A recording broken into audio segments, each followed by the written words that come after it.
Yo ninjas, welcome back again. In this tutorial I'm gonna show you how to create this creative design using Photoshop. So let's jump into it.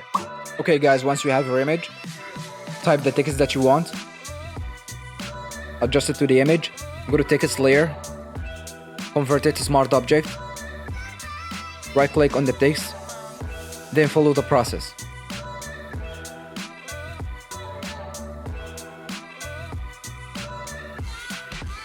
Once you're done, hold the control or left click on the text layer to make it selected.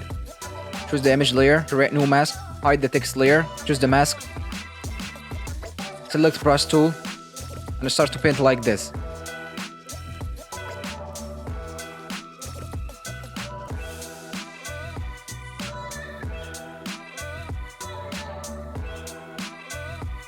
Sounds cool. Here you go.